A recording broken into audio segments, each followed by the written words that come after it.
Hey guys, how you doing? Welcome back. It's me, Mr. 4K Upscaler. This is Planet Earth 2 chapter called The Cities. They're showing the cities and how animals live among us within the cities and how the nature blends in with the cities and all that stuff. The reason I'm doing this, the reason I'm showing you this, I'm not trying to do any calibrations. What I'm doing here, I'm just trying to talk about couple of things here. I've been getting some people, I have over 11,000 members on my channel, and I've been getting some people who seem to make a statement that there is no big difference between the 4K and 1080p. Now, I'm not trying to argue with anyone. I'm not trying to laugh about that because everyone has their own opinion about how they feel about everything. But here's the thing. This one person that's been telling me that he doesn't see any difference between a 4K and the 1080p. This individual only tried one movie, and he tried it on the Xbox One S 4K player. And the Xbox One S 4K player is really not the best 4K player to truly experience 4K. There's a couple of factors in. Number one, what type of TV do you have? You need to look at that. Is it a full wide color gamut, quantum dot TV? Does it have a high peak brightness? What type of calibration are you using? Are you using a shitty calibration? Are you using a proper calibration? Do you know how to calibrate? Do you know how to adjust certain settings? If you have no clue and you're a bunch of amateur, you're like an amateur, you have no fucking idea, and you just pump in the disc and you only experience one film on a 4K, with two black bars, and the movie is very dark and it doesn't really represent the 4K and HDR that well, then you're not going to tell a fucking difference, okay? Now, if you use a proper 4K player, standalone 4K player, like I have Samsung and Sony UBP-X800, which I'm using right now.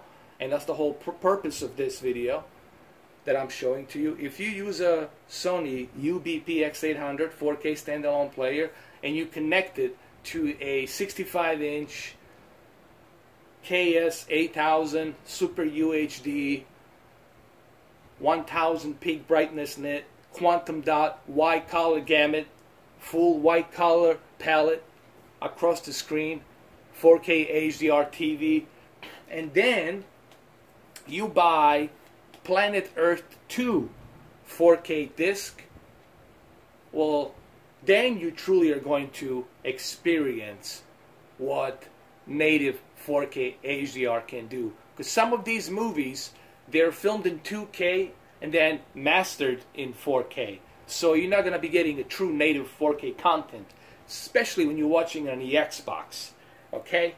On the Xbox, a lousy 4K player that barely has any options. You can't even calibrate that bitch. So, and then for you to make that kind of a statement, it's really immature and irresponsible, man.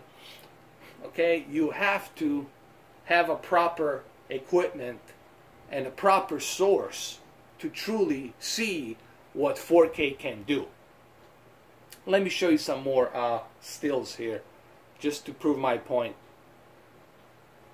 Here's a really great example of what true native 4K HDR can do. When you have a proper source to feed your TV, your 4K wide color gamut TV with a high peak brightness. This is the end result. Obviously, proper calibration helps too. So you have to have all of these elements in to truly appreciate what 4K can do. If I was to play this on a 1080p, and I don't have a 1080p reference disc, but if I was to show you 4K and then 1080p, drastic difference, man. It'd be a drastic difference. That's just one example. Let me show you another example. Here's another example. Look at that bird, and look at that pink plastic spoon that it got right here. You have no idea how much this pops out of the screen. It feels as if I can take it out of this bird. and you look at the background, you look at the detail on the background, and you look at these deep black levels and what the HDR is doing, a full white-collar HDR, white-collar gamut, quantum dot HDR 10-bit panel TV can do. 1080p cannot do this. You will never, 1080p can't even dream of doing an HDR, let alone give you this kind of clarity. So, it's very irresponsible to make that kind of a statement, especially if you're using an Xbox, man. Come on. If you're using the proper equipment and you try a bunch of stuff, then you make that kind of a statement, then I'd be like, okay, you know, come on.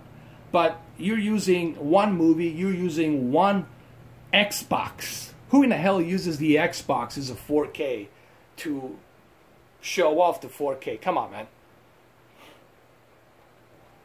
Look at the detail on this raccoon. You can see every and each individual hair sticking out.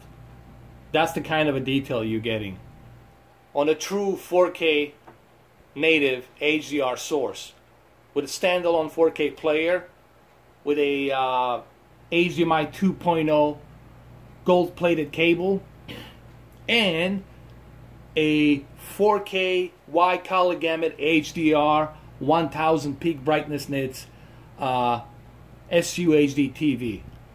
When you have this setup, and when you're using a proper setup, and when you're using a proper content, then you truly can appreciate what 4K can do. But for you to make a statement to say that, I know it's your opinion, man, don't get triggered, but I think it's responsible for you to make a statement and to say that you don't see any difference. Of course you're not going to see any difference because you're using a low-end 4K player with a low-end, I don't even know what kind of TV you have. What do you got, the full array LEDs? That doesn't mean anything. You got to give me the model, the number. What type of HDR is it?